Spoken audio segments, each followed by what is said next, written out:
I'm Leah, 28, and until 3 days ago, I thought I had my life figured out. Then my boss walked into my cubicle with that look, you know the one, and said the words that turned my world upside down. Budget cuts, Leah. I'm sorry. Just like that. 5 years of loyalty, overtime, and skipped lunches meant nothing. The security guard who watched me pack my desk didn't even have the courtesy to look apologetic. Where are you watching from today? Drop your location in the comments below and hit that like and subscribe button if you've ever felt completely blindsided by life. You'll definitely want to stick around for what happened next. See, I've always been the family's designated fixer. Not the smartest sister. That's Madison with her law degree. Not the most charming. That's definitely my cousin Tyler who could sell snow to Eskimos. But I was the reliable one. The one who paid mom's late electric bills without being asked. The one who drove dad to his doctor appointments when his back went out. The one who listened to everyone's problems and somehow always had a solution. Being fired 3 days before New Year's wasn't just a career setback, it was an identity crisis. For the first time in my adult life, I didn't have answers. I didn't have money to throw at family problems. I didn't even have money to buy my traditional contribution to our New Year's party, the expensive champagne that everyone expected but no one ever thanked me for. I sat in my car outside the office building for an hour, watching my former colleagues leave for lunch, wondering how I was going to break the news to my family. The holidays were supposed to be about togetherness, but I felt more alone than ever. My savings account had exactly $847 left after rent and groceries. My severance package was generous enough to cover next month's bills, maybe two if I lived on ramen noodles. The worst part? I'd been so focused on taking care of everyone else that I'd never built a safety net for myself. While I was paying for Madison's bar exam prep course and Tyler's rent when his startup failed, I should have been planning my own future. But that's what good daughters do, right? Put family first, even when family doesn't appreciate it.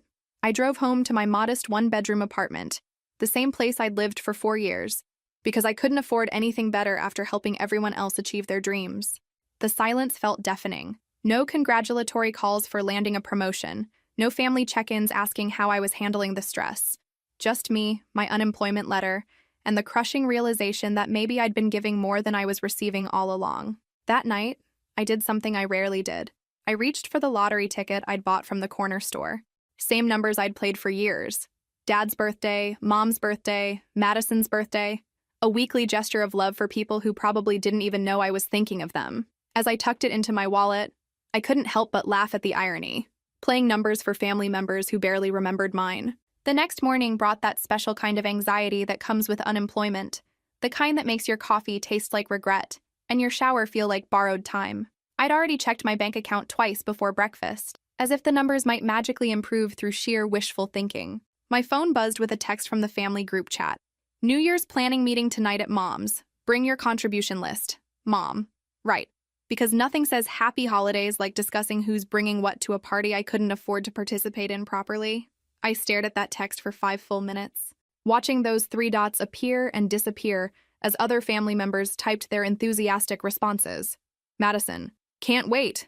I'll bring my famous spinach dip and whatever else you need. Tyler. My girlfriend makes killer deviled eggs. We're covered. Uncle Jim. Helen and I will handle decorations as usual. Even my teenage nephew Mason chimed in. I'll DJ again this year. Got some great new playlists. Everyone had their role, their contribution, their place in the family ecosystem. And then there was me.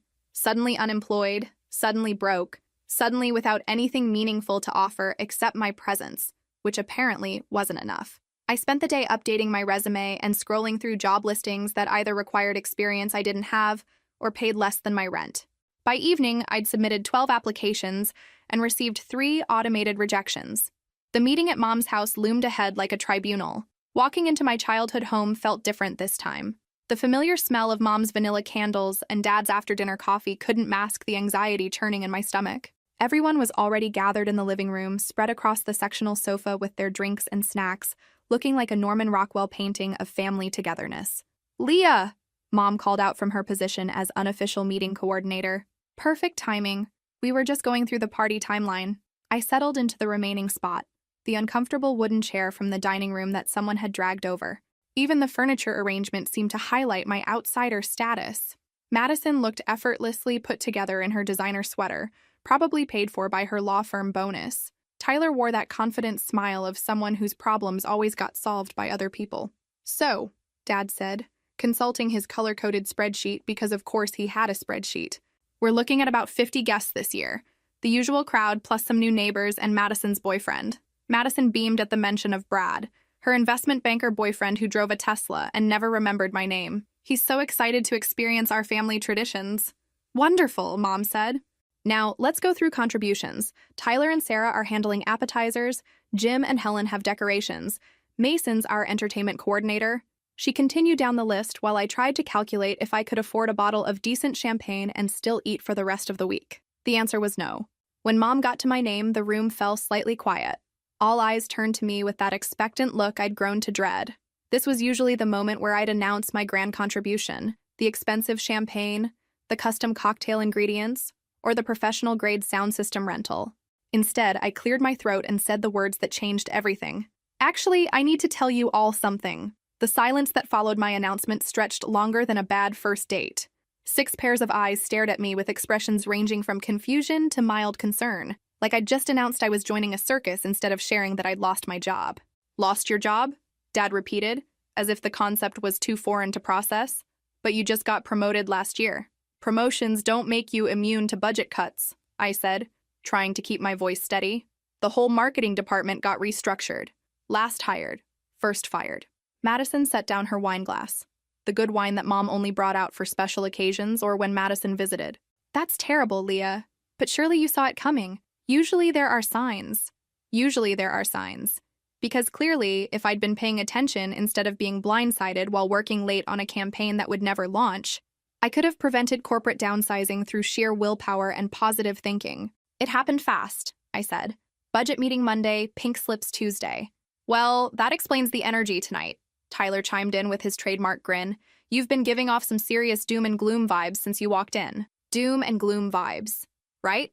Because losing my primary source of income 3 days before Christmas was really just a minor attitude adjustment away from being resolved. Mom leaned forward with that concerned expression she usually reserved for stray cats and neighborhood gossip.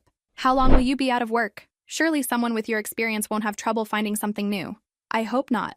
But the reality is that I might not find something immediately. And even when I do, it probably won't start until after the holidays. I took a deep breath, preparing to say the words that felt like admitting defeat, which means I might not be able to contribute to the party the way I usually do. The room's energy shifted like someone had changed the channel from a feel-good movie to a documentary about economic hardship. Suddenly, everyone was very interested in their drinks, their phones, the pattern on Mom's throw pillows. Anywhere but looking directly at me. What exactly are you saying? Uncle Jim asked, his voice carrying that edge of irritation he usually reserved for traffic jams and restaurant wait times. I'm saying I'm scared, I said quietly. I'm saying that for the first time in years, I don't have a solution ready. I'm saying I might need to skip contributing to the party fund this year because I need to focus on rent and groceries. The words hung in the air like smoke from a burnt dinner, acrid, unwelcome, and impossible to ignore. I watched my family process this information, and something cold settled in my stomach as I realized I might have just made a terrible mistake. This is supposed to be a planning meeting, Madison said after a long pause. Not a therapy session. Tyler nodded in agreement. Maybe you should focus on being more positive. New year, new opportunities, right? More positive. New opportunities. Their responses felt like band-aids on a broken bone, small, inadequate gestures that missed the point entirely. I wasn't asking for career advice or motivational quotes. I was asking for understanding from the people who were supposed to care about me most. But as I looked around the room, I realized something that should have been obvious years ago. My family was comfortable with me as the giver, not the receiver. They'd grown accustomed to my stability, my reliability, my endless capacity to solve problems without creating any of my own. The meeting continued around me, with conversations about menu planning and decoration themes, but I felt increasingly disconnected from it all, like I was watching my family through a window instead of sitting in the same room. The next few days passed in a blur of job applications and awkward family interactions. Nobody called to check how I was handling the unemployment situation. Nobody offered words of encouragement or asked if I needed anything. It was as if my admission of vulnerability had made me temporarily invisible. Then came the family group text that changed everything. It started innocently enough on December 30th. Mom posted a cheerful message. Final reminder about tomorrow night. Party starts at 8 p.m. Can't wait to see everyone. The responses flooded in with typical family enthusiasm. Madison. So excited. Brad can't wait to meet everyone properly. Tyler. Sarah and I will be there with bells on. Literally, she bought Jingle Bell earrings. Uncle Jim. Helen's making her famous cheese ball. Then Madison added, will this be more of an upbeat celebration this year? Some of us have had enough negativity lately. My stomach dropped. She was talking about me, about my doom and gloom vibes, and my inconvenient unemployment situation. Before I could respond, Tyler jumped in. Totally agree. New Year's is supposed to be about fresh starts and good energy. Maybe some people should work on their mindset before joining the celebration. Some people. They weren't even using my name anymore. I stared at my phone screen, reading and rereading their messages. My family was discussing my emotional state like I wasn't in the group chat, like I was a problem to be managed rather than a person going through a difficult time. Finally, I typed, I understand I've been stressed about losing my job. I didn't realize that made me unwelcome at family gatherings. The 3 dots appeared immediately. Madison was typing. Nobody said unwelcome, Leah. We just think maybe you should focus on getting back to your normal self before big social events. You wouldn't want to bring down the mood for everyone else. Focus on getting back to my normal self, as if unemployment was a choice I'd made out of spite rather than a circumstance beyond my control. Tyler added, plus, let's be honest, you probably can't afford the champagne this year anyway. Maybe it's better if you skip until you're back on your feet financially. The cruelty of that comment took my breath away. Tyler, whose rent I'd helped pay more times than I could count. Tyler, who'd never once thanked me for covering his car payment when his startup failed. Tyler was now using my financial struggles as a weapon against me. But it was Mom's response that delivered the final blow. Leah, sweetheart, maybe it would be best if you took this year to focus on your career situation. We all understand. Family gatherings should be joyful occasions, and we don't want you to feel pressure to pretend everything's fine when it's not. We don't want you to feel pressure. Translation, we don't want to feel uncomfortable about your problems.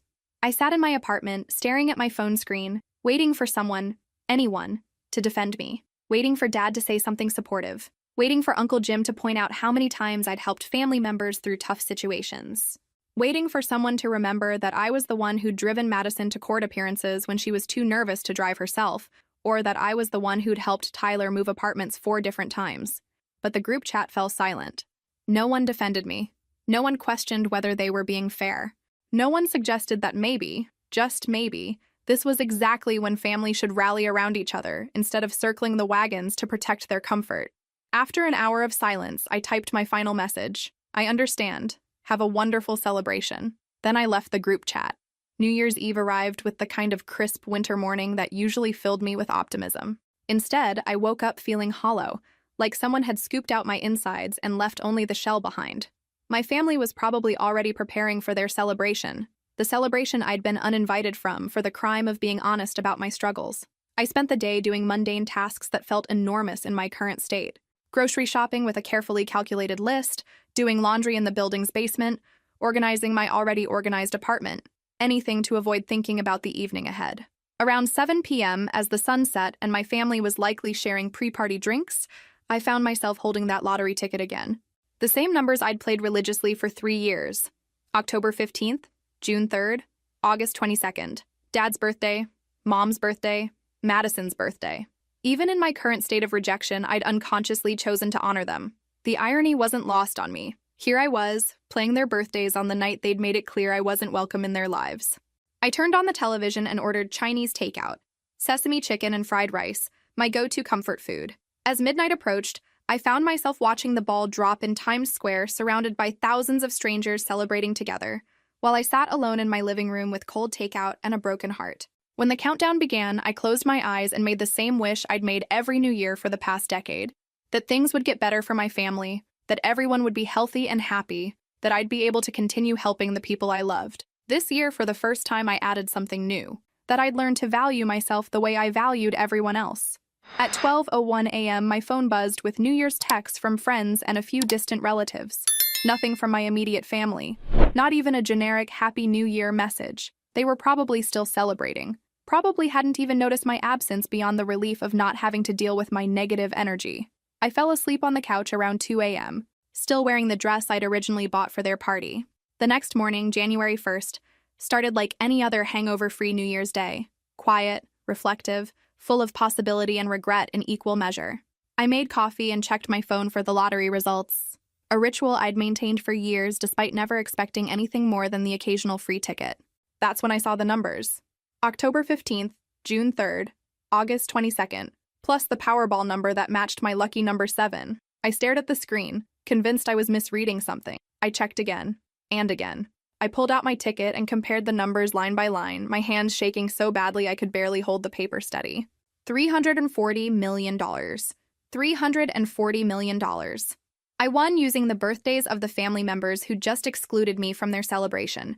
I sat on my couch for exactly 17 minutes, staring at that lottery ticket like it might spontaneously combust if I looked away.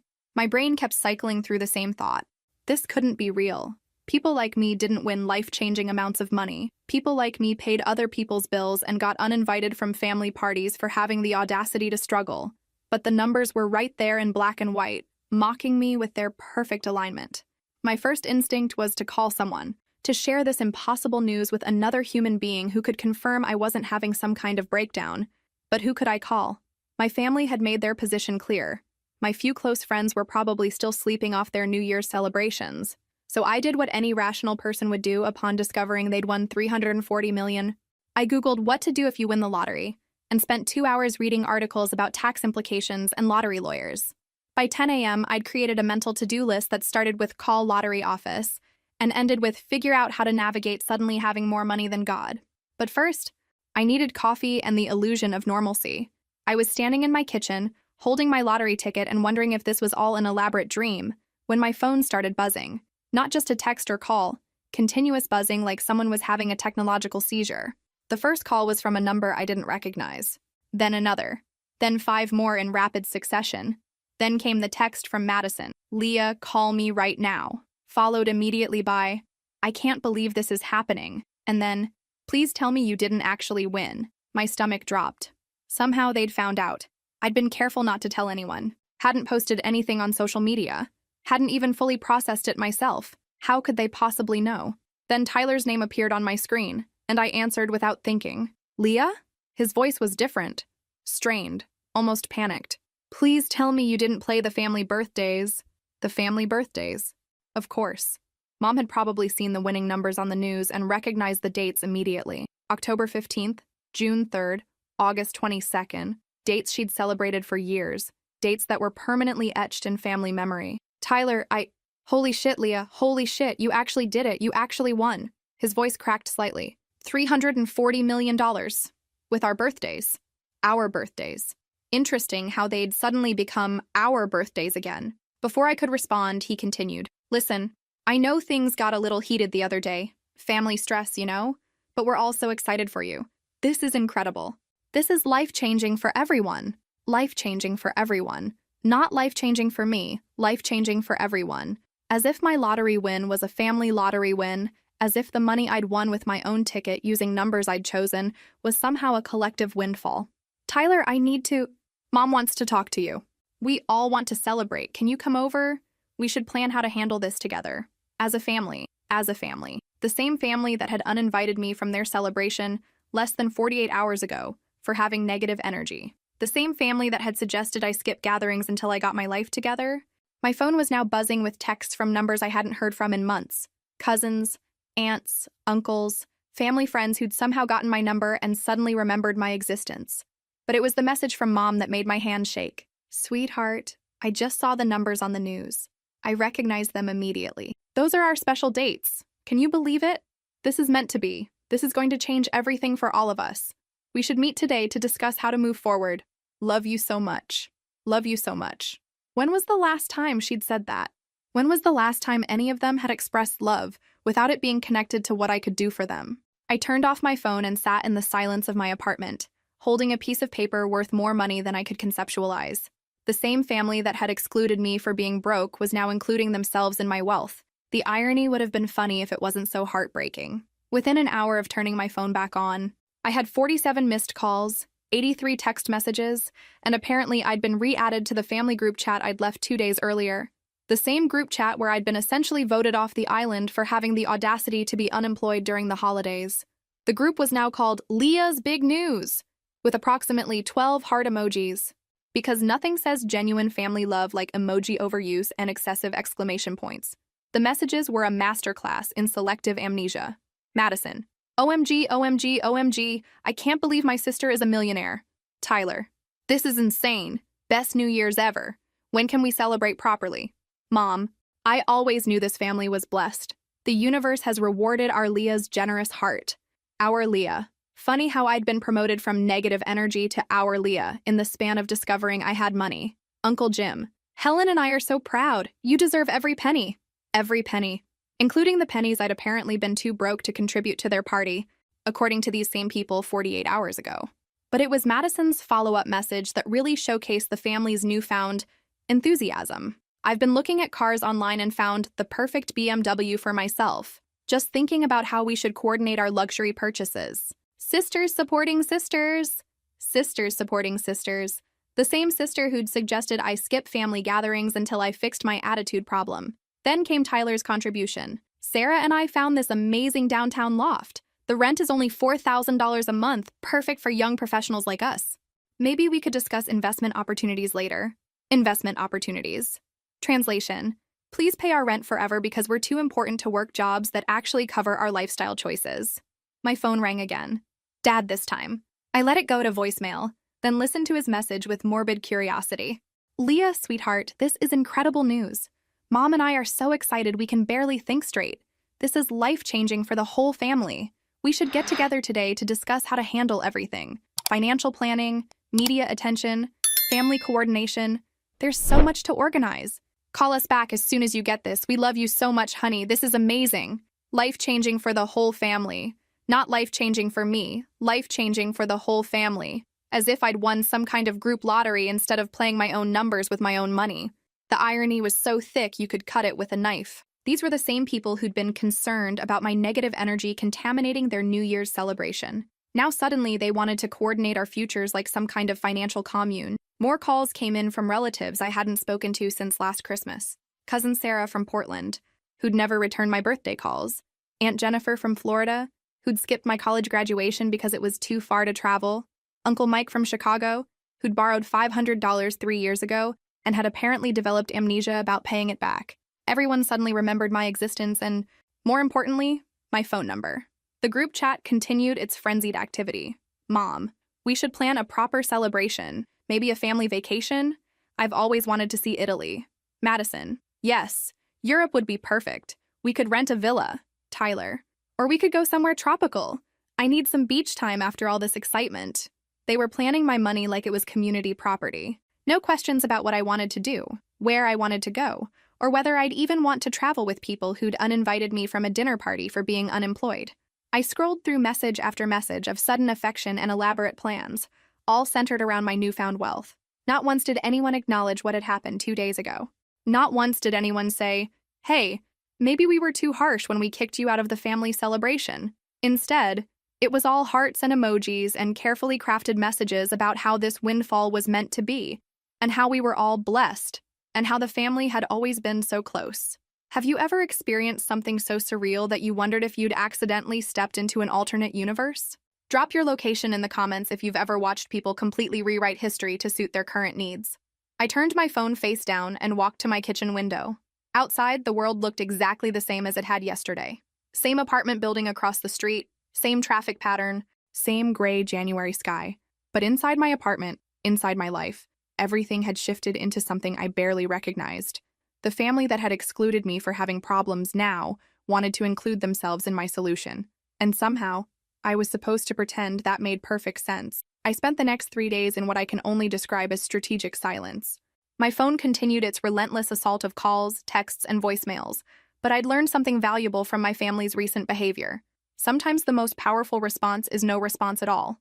Instead of rushing to answer their suddenly urgent need for communication, I did something they'd never taught me to do. I prioritized my own needs first. My first stop was a law office downtown, where I met with Patricia Morrison, a lawyer who specialized in lottery winners. Yes, that's apparently a real specialty. Who knew there were enough lottery winners to keep attorneys busy? Patricia was a no-nonsense woman in her 50s who looked at my ticket like it was just another Tuesday morning. First things first, she said, examining my documentation. We need to establish a trust, set up tax planning, and create boundaries around disclosure and access to funds. How much have you told your family? They figured it out on their own. Recognize the numbers. Patricia raised an eyebrow. And I'm guessing they have opinions about how you should spend your winnings? I showed her my phone, still buzzing with notifications. She glanced at the screen and actually laughed. Standard family lottery syndrome. Everyone suddenly becomes a financial advisor and a loving relative simultaneously. How close were you to these people before you won? Close enough that they uninvited me from New Year's Eve for being unemployed. Ah, Patricia leaned back in her chair. Then we definitely need to discuss setting clear boundaries. Legal ones. My next stop was a financial advisor's office, where David Chen walked me through the reality of having more money than I could spend in 3 lifetimes. After taxes, I'd still have enough money to buy a small country, or at least a really nice house in every state. The key, David explained, is to think of this as generational wealth, not just personal wealth. What legacy do you want to create? What causes matter to you? And yes, you can help family members, but it should be strategic, not emotional. Strategic, not emotional. If only I'd learned that lesson before spending years bankrolling everyone else's dreams while neglecting my own. That evening, I finally looked at my phone properly. The family group chat had evolved into something resembling a shopping channel crossed with a therapy session. Madison, I've been thinking about law school debt forgiveness.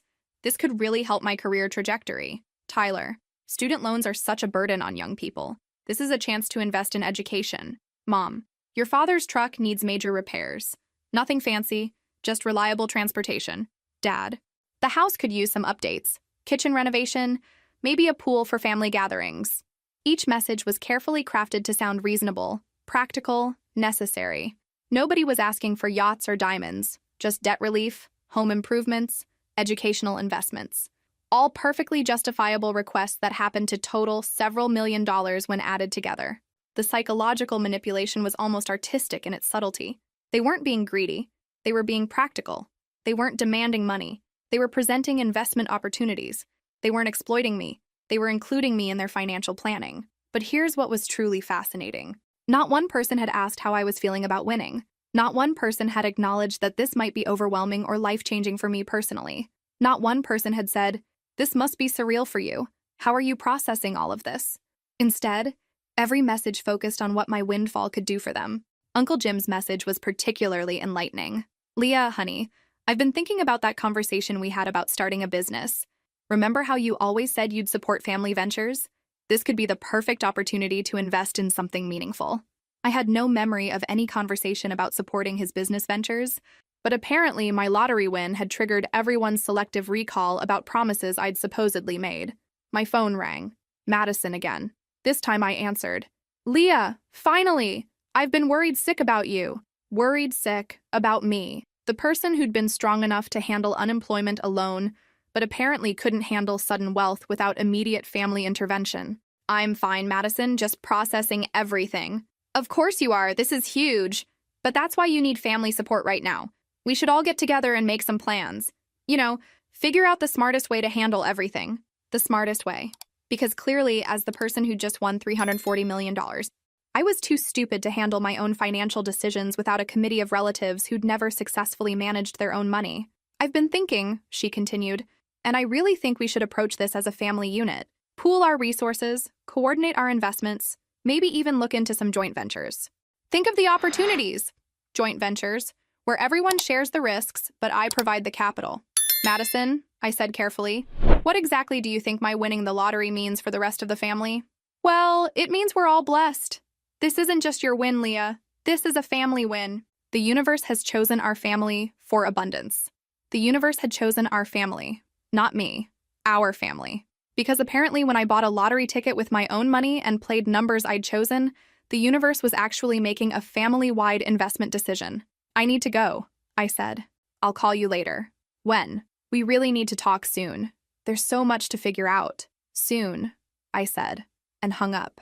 I sat in my apartment, looking out at the city lights, and realized something profound. My family's reaction to my lottery win was teaching me more about their true feelings than years of previous interactions ever had. After a week of silence, I finally decided it was time to respond, but not in the way my family expected. I spent 2 days crafting a single message, not because it was complicated, but because I wanted every word to be intentional. Patricia had reviewed it for legal clarity, David had checked the financial implications, and I'd read it out loud approximately 50 times to make sure it said exactly what I meant. On January 8th, I rejoined the family group chat and sent one message. "I understand everyone is excited about the lottery win. I've spent the past week working with financial advisors and lawyers to handle this responsibly. I've decided to help each family member with a one-time gift to address immediate financial needs. Mom and Dad, $50,000. Madison, $25,000 towards student loans. Tyler, $15,000. Uncle Jim and Aunt Helen, $20,000. These amounts are sufficient to address debt relief and provide a fresh start. Transfers will be completed by Friday. Please understand that this is my final financial assistance to family members. Future requests will be declined. I hope you understand that I need to manage this windfall responsibly for my own future. Love, Leah. The silence that followed was deafening. For exactly 47 minutes, nobody responded. I could practically hear the frantic phone calls happening behind the scenes, the confused discussions about whether I was serious, the calculations about whether their individual amounts were fair compared to everyone else's. Then the responses started. Tyler. Wait, $15,000? I thought we were talking about life-changing amounts here. My student loan balance alone is $85,000. Madison. $25,000 doesn't even cover half my law school debt. I thought we were going to approach this as a family investment strategy. Mom. Sweetheart, I think there might be some confusion about how we should handle this blessing. Your father and I think it would be better to discuss amounts in person. Translation. Your financial advisors have given you bad advice, and we know better because we're your family. Uncle Jim. Leah, honey, I'm grateful for any help, but I was hoping we could discuss that business venture I mentioned. $20,000 wouldn't be enough to get started. Each response was a masterclass in moving goalposts. Nobody thanked me for the substantial amounts I'd offered. Nobody acknowledged that I'd just solved their immediate financial problems. Instead, everyone focused on how my generosity was insufficient to meet their expanded expectations. The group chat exploded into what I can only describe as a digital intervention. Madison. Maybe we should all sit down together and create a proper financial plan. Leah might not understand the full scope of opportunities here. Tyler. Yeah, this seems really limited thinking. We're talking about generational wealth, not just a few $1,000s. Mom. I think Leah is getting bad advice from those lawyers and financial people. They don't understand family dynamics. Dad. We should handle this internally. Family money should be managed by family. Family money. There it was. My lottery winnings had somehow transformed into family money that required group management. My phone started ringing immediately. Madison first, then Mom, then Tyler. I let them all go to voicemail and listened to each message with growing amazement at their audacity. Madison's voicemail. Leah, I'm really concerned that you're not thinking this through properly. $25,000 is nice, but it's not strategic. We need to think bigger picture here. Call me back so we can discuss this rationally. Mom's voicemail. Sweetheart, I'm worried that these professionals you're working with don't understand our family's needs. This should be a family decision, not something you handle alone. We love you and want to help you make smart choices. Tyler's voicemail. Dude, I don't think you realize how much money $340 million actually is. You're thinking small. We could all benefit so much more if we approach this strategically. Let's talk soon, okay? Each message carried the same underlying assumption. I was too naive, too overwhelmed, or too inexperienced to handle my own financial decisions without their guidance. But here's what was truly remarkable about their responses. Not one person said thank you. Not one person acknowledged that $50,000 would pay off their credit cards, or that $25,000 would eliminate years of loan payments, or that $15,000 could change someone's immediate financial situation dramatically. Instead, every response focused on how my generosity was actually inadequate, how I was thinking too small, how I needed their help to properly manage wealth that I'd won, and they'd contributed nothing toward except their birthdays, which, let's be honest, they'd have had anyway, whether I played the lottery or not. That evening, I made the transfers exactly as I'd promised. $140,000 total, distributed according to my original plan. Each family member received an email notification with the transfer details, and a simple note, as promised. Hope this helps with your fresh start. What do you think will happen next? Drop a prediction in the comments below, because their reaction to receiving free money was somehow even more telling than their reaction to me winning it. The responses to actually receiving the money were enlightening. You'd think that receiving tens of thousands of dollars in free money would generate some gratitude. You'd be wrong. The complaint started within hours of the transfers clearing. Tyler called first. Leah, there's been some kind of mistake with the transfer. I only received $15,000, but my student loans are $85,000. I think you might have typed the wrong amount. I typed the exact amount I intended to send. But that doesn't make sense. $15,000 won't even make a dent in my debt. I thought we agreed this was supposed to be life-changing money. We agreed. Interesting how Tyler had appointed himself as a participant in decisions that were entirely mine to make. It's enough to make your minimum payments for over a year while you figure out a longer-term plan. Leah, I think you're not understanding the bigger picture here. You have $340 million. Giving me $15,000 is like me giving you 15 cents. It's insulting. Insulting. Receiving $15,000 for free was insulting. I wondered if Tyler would find it less insulting to receive nothing at all, but I kept that thought to myself. Madison's call came next. We need to talk about the transfer amount. $25,000 is generous, but it's not strategic. If you really want to help me succeed in my career, paying off all my student loans would be an investment in the family's future earning potential. An investment in the family's future earning potential. Madison had somehow reframed my gift as a business investment that would eventually benefit me financially. Madison, $25,000 pays off a significant portion of your debt, but not all of it. And leaving me with partial debt doesn't actually solve the problem. It's like fixing half a broken bone. It's still broken. Her metaphor was creative. I'll give her that. Comparing my financial gift to inadequate medical treatment was a new level of entitlement, but it was Mom's call that truly showcased the family's evolving perspective. Leah, sweetheart, your father and I are grateful for the $50,000, but we've been talking and we're concerned about your approach to this whole situation. My approach to winning the lottery? Your approach to family. This blessing isn't just about you, honey. It's about all of us.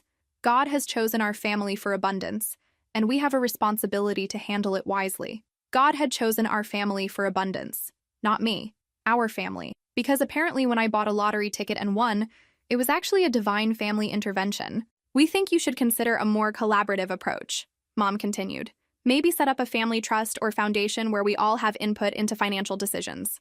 That way everyone benefits properly, and you don't have to carry the burden alone. A family trust where everyone had input into my money. The burden of being wealthy was apparently too heavy for me to carry without committee oversight.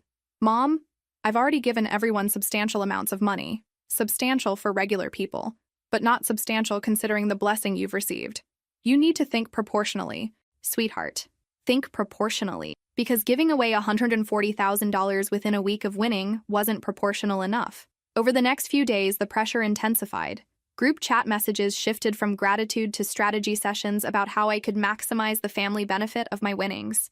Uncle Jim, I've been researching family foundations. We could structure this so everyone has ongoing support instead of one-time payments. Tyler, I found this article about lottery winners who failed because they didn't involve their families in financial planning. We should learn from their mistakes. Madison, there are tax advantages to larger family gifts. You might actually save money by giving us more. Each message was carefully crafted to suggest that giving them more money would somehow benefit me. More tax advantages. Better financial planning. Reduced burden. All I had to do was surrender control of my winnings to people who'd uninvited me from New Year's dinner for being unemployed. The most remarkable part wasn't their requests for more money. It was their complete inability to acknowledge what I'd already given them. No thank you cards. No expressions of gratitude. No recognition that I'd just eliminated years of their financial stress with the click of a button. Instead, every conversation focused on why my generosity was inadequate, why I needed their guidance, and why my lottery win was actually a family responsibility that required group management. I started keeping a running list of their justifications for why I owed them more money. The list included, it's not about the money, it's about family unity. You need our help to manage this properly. God intended this blessing for all of us. We're looking out for your best interests. This is generational wealth, not personal wealth. Family should come first. You're thinking too small. We're trying to help you succeed. Not one justification acknowledged a simple truth. It was my money, won with my ticket, and any financial assistance I provided was generosity, not obligation. But here's what I finally understood. My family's reaction to my lottery win wasn't about greed. It was about control. For years, they'd been comfortable with me as the family problem solver, the one who paid late bills and covered emergencies. That dynamic required me to have resources, but not too many resources. Enough to help them, not enough to be independent. My lottery win had disrupted the family ecosystem. Suddenly, I had power they couldn't manage, resources they couldn't control, and independence they couldn't influence. Their solution wasn't to adjust to this new reality. It was to reshape my windfall into something that restored the old dynamic with them as beneficiaries and me as the provider, just on a much larger scale. The realization was both heartbreaking and liberating. 3 weeks after I'd made the transfers, Dad called with an unusual request. Leah, your mother and I would like to talk to you, in person.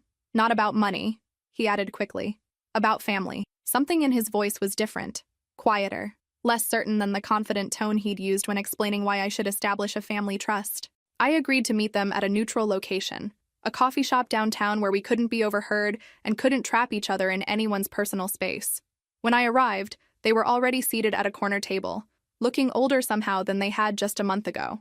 Mom's eyes were red-rimmed, and Dad's usual confident posture had collapsed into something resembling defeat. "Thank you for coming," Mom said, her voice barely above a whisper. "We weren't sure you would." I ordered coffee and waited. Whatever this conversation was going to be, I'd learned the value of letting other people fill uncomfortable silences. Dad cleared his throat. "We've been doing a lot of thinking since you sent that money. About the lottery, about the family meetings, about—" He paused, seeming to struggle with the words. "About how we've treated you." This was not the conversation I'd expected. Mom leaned forward. "Leah, we owe you an apology." Several apologies, actually. I stayed silent, stirring my coffee and waiting for the inevitable "but" that would explain why their behavior was actually justified. Instead, Mom's voice cracked. "We failed you.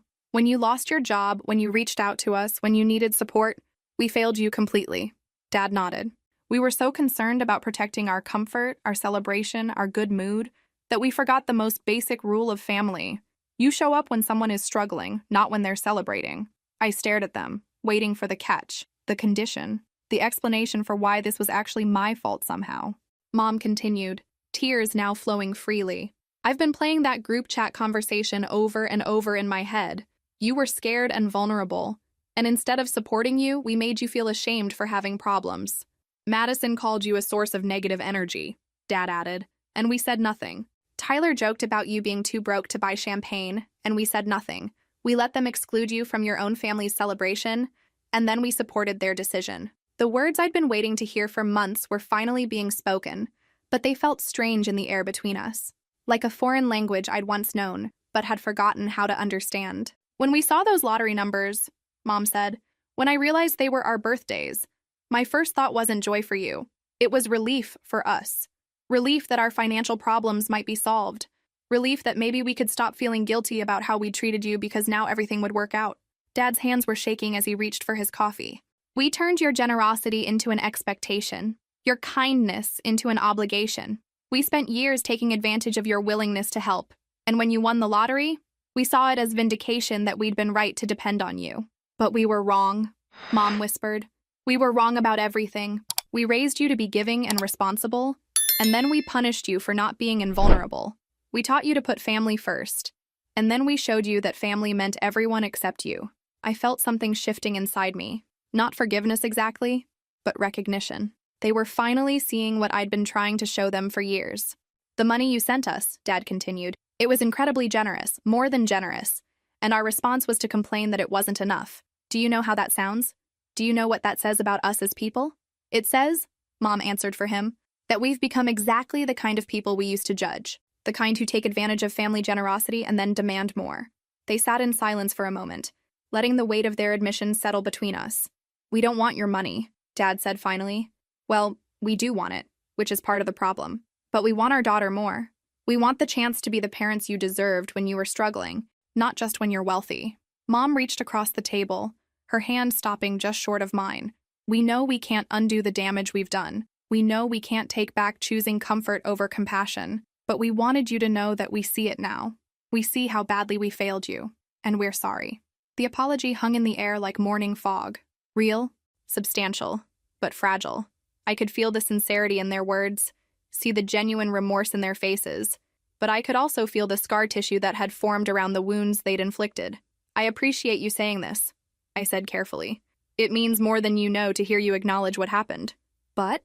Dad asked, reading my hesitation correctly. "But acknowledging what happened doesn't undo it, and I need to protect myself from it happening again." Mom nodded, tears still streaming. "We understand. We don't expect forgiveness.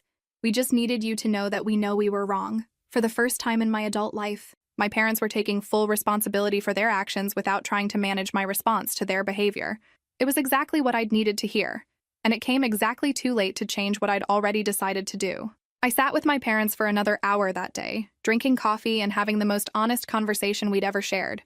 They told me about their fears: fear of financial insecurity, fear of disappointing their children, fear of admitting they'd made mistakes. I told them about my hurt, the years of feeling invisible, the exhaustion of being everyone's solution, the heartbreak of being excluded when I finally needed support. But here's the thing about profound conversations: they don't automatically repair profound damage. When I got home that evening, I did something I'd been planning for weeks.